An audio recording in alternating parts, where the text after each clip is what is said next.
Hi, my name is Jason Singley, and I'm the Dean of the College of Science. My name is Dr. Jean Moran. I'm a professor in the Department of Earth and Environmental Sciences. I'm Negin Toosi. I'm an assistant professor of psychology at Cal State University East Bay.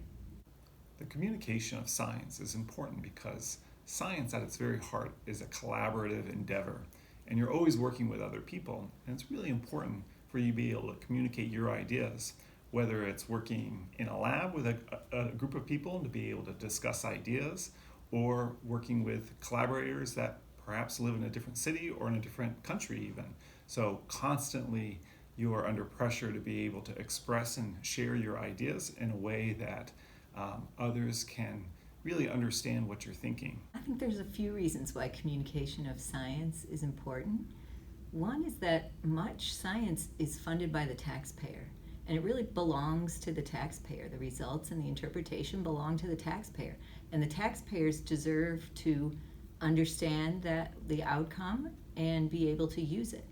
We live at a time when there are forces, there are people who are actively profiting from people's ignorance.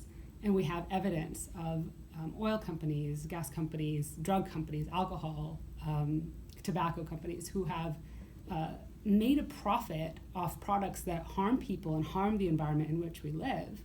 And not only have they continued to push those products, but they've actually kind of systematically made an effort to obfuscate the science.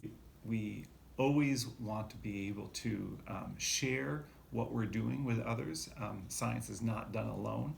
So to be able to write effectively, to be able to speak effectively, these are really important things to be able to do.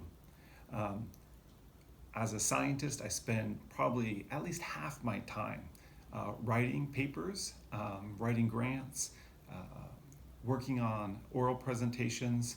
So that time that you think about being a scientist in a lab with a white coat on, doing experiments, that's only part of it. And communication is really a big part of everything that has to do with science.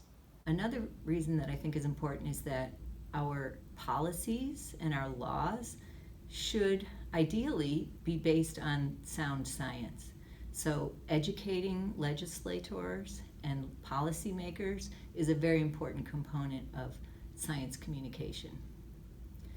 Lastly, I would say that citizens can benefit from science communication because, well, for one thing, they're going to vote, and they're going to vote on issues that really sometimes have a lot to do with science and technology.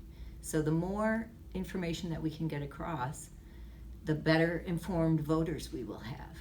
And we don't have to go too much farther than recent issues with, say, flat Earth and climate change as a hoax and anti-vaccination issues to understand that science communication could really help to assuage the problems that come about when people are misinformed about science. It's ever more important in this day and age that we raise up a generation of people who are aware of the science, who are scientifically minded, and who know how to communicate, and who are driven by the desire to help human civilization continue and to avoid some of these really dreadful things that are happening right under our noses.